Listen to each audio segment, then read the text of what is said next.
Shalom Bapak Ibu Saudara sekalian yang terkasih dalam Tuhan Yesus Kristus. Selamat bergabung kembali dalam Sukacita Pagi. Saudara, pagi ini kita akan kembali melihat salah satu Amsal Salomo yang ditulis atau dicatat dalam Amsal pasal 22 ayat yang ke-9, dikatakan demikian. Orang yang baik hati akan diberkati karena ia membagi rezekinya dengan si miskin. Saudara, Salomo berbicara mengenai orang yang baik hati. Orang Israel, saudara, adalah teladan hidup bagi bangsa-bangsa di sekeliling mereka, bahkan teladan ke seluruh bangsa sejauh yang bisa dijangkau. Kita ingat ada Ratu Sheba yang datang.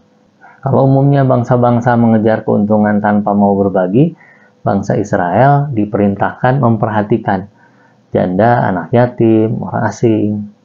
Kebaikan mereka bukan hanya berguna untuk ketiga golongan itu, tapi lebih luas supaya dibicarakan bangsa-bangsa lain di sekitar mereka. Nah, cara hidup yang berbeda ini, saudara, adalah identitas bangsa pilihan Allah.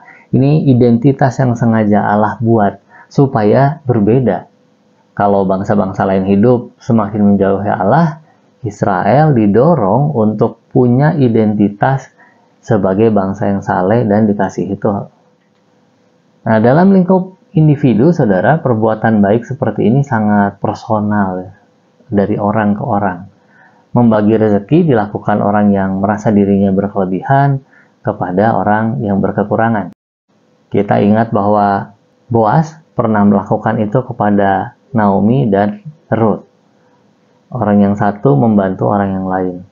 Kalau melanjutkan contoh hidup di zaman para rasul, dalam Kisah Para Rasul 4 dicatat kedermawanan seorang Lewi dari Siprus, Yusuf yang disebut Barnabas. Barnabas dikenal sebagai orang yang mendukung ribuan jemaat mula-mula, karena banyak dari mereka membutuhkan sokongan dana. Saling berbagi harta benda demi kecukupan kebutuhan sesama saudara seiman adalah identitas jemaat mula-mula. Bagi kita sekarang, saudara, identitas yang ingin dicapai adalah murid Kristus yang saling berbagi dengan orang lain yang lebih membutuhkan. Dan orang-orang seperti itu tidak khawatir mereka akan kekurangan. Sebab seperti janji Allah melalui Salomo, orang yang baik hati akan diberkati. Mari kita berdoa, saudara. Terima kasih Allah Bapa, Tuhan menjanjikan kami diberkati karena kami mau berbagi dengan sesama kami. Terima kasih untuk janjimu, terima kasih untuk kemampuan yang Engkau berikan. Biarlah kami boleh punya hati yang semakin berbelas kasihan kepada sesama yang berkekurangan. Dalam nama Tuhan Yesus, kami menyerahkan doa ini. Haleluya. Amin. Tetap semangat berbagi dengan sesama. Damai sejahtera dari Tuhan Yesus Kristus menyertai.